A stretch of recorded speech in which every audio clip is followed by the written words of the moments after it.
Hello friend. आज हम प्रेमचंद द्वारा रचित कहानी नमक का दरोगा की समीक्षा करेंगे। इसके लिए आप हमारी वीडियो को लाइक, सब्सक्राइब और शेयर ज़रूर करें। कहानी नमक का दरोगा बाय प्रेमचंद। आलोच्य कहानी में प्रेमचंद ने असत्य, अन्याय और अनैतिक आचरण पर सत्य, न्याय और नैतिकता की विजय दिखाई है। मुंशी बंशीधर एक ईमानदार, धैर्यवान, बुद्धिमान और साफ दिल वाला इंसान है जो शिक्षित है और जीवनगत अनुभव के माध्यम से दुनिया आजमाने के लिए संसार पारावार में उतर पड़ता है। नमक विभाग में दरोगा का पद प्राप्त कर लेता है, जिसमें वेतन के साथ ऊपरी कमाई का जुगाड़ भी है। ऊपरी कमाई को बरकत मानने वाले पिताजी प्रसन्न हैं।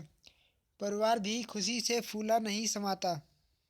वहीं पड़ोसी ईर्ष्या का भारी भरकम टोकरा सिर पर उठा रख चुके हैं। कहानी में नया मोड़ तब आता है जब दरोगा बंशीधर जमुना किनारे पंडित आलोपीदीन को अवैध नमक से भरी बैलगाड़ियों को पुल पार कराने की इजाज़त नहीं देते। आलोपीदीन बड़े विनम्र भाव से बंशीधर को लक्ष्मी के जाल में उलझाने का प्रयत्न करता है, जिसमें वह असफल रहता है। आलोपीदीन को हिरासत में ले लिया जाता है। जब अदालत में हाजिर होने की बारी आती है तो आलोपीदीन जैसे सिंह अपना सिंहत्व दिखा साफ बचकर निकल जाते हैं। वकीलों की बटालियन न्याय को खरीद पैसे वालों की झोली में डाल देती है। असत्य आलोपीदीन को बरी करते हुए सत्य बंशीधर को विवेकहीनता और उद्दंडता का तमंगा न्यायालय द्वारा पहनाया जाता है। सत्य के पक्षधर बंशीधर को परिवार द्वारा भी खूब कोसा जाता है। बाप, माँ, पत्नी सभी उसे अकेला छोड़ देते हैं और अपने के बीच ही वह पराया हो जाता है। नौकरी से भी मुअत्तल कर दिया जाता है।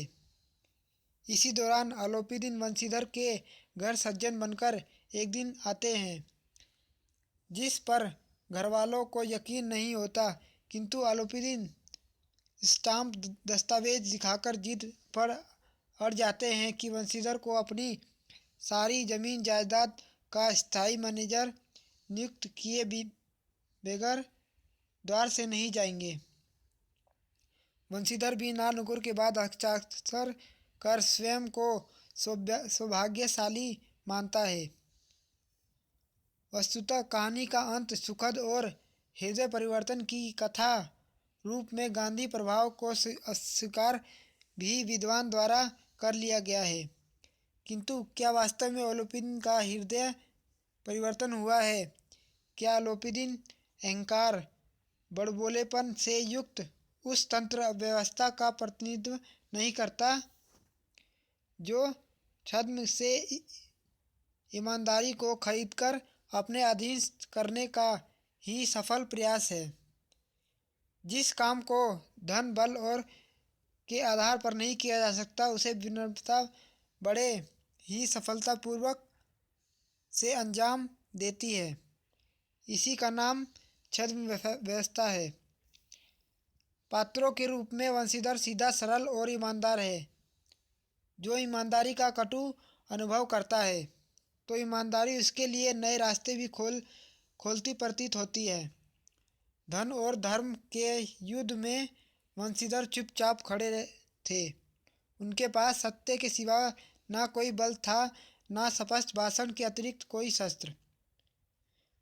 भ्रष्ट तंत्र व्यवस्था द्वारा बंशीधर की प्रशंसा करके कहानीकार ने अपने चरित्र को और ऊंचा कर दिया है।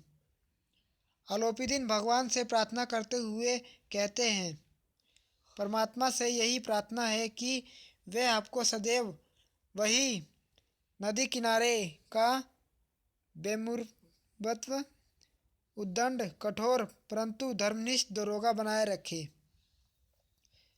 दोस्तों, कहानी का निष्कर्ष इस प्रकार है कि प्रेमचंद की भाषा अनुभवों की गहराई से उपजी है, अतः सहजता और सरलता उनकी भाषा का प्राण है। वे शास्त्रीय रूढ़ियों से अलग अपनी संवेदनात्मक निष्ठाओं को रचना का आधार बताते हैं और जिंदगी का अनुभव और टीका टिप्पणी व्यंग अनूठी उपमाओं द्वारा पाठक को गुदगुदे गुदगुदाते चलते हैं।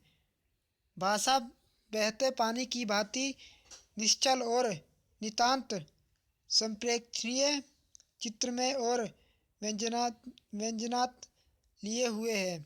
उद्देश्य के रूप में कहा जा सकता है कि एक लंपट व्यक्ति के हृदय परिवर्तन की कथा लगने वाली वास्तव में व्यवस्था द्वारा खरीदे गए उस आम आदमी की व्यथा को यथार्थ बयां करती है जो हमेशा शिकार होता आया है और होता रहेगा।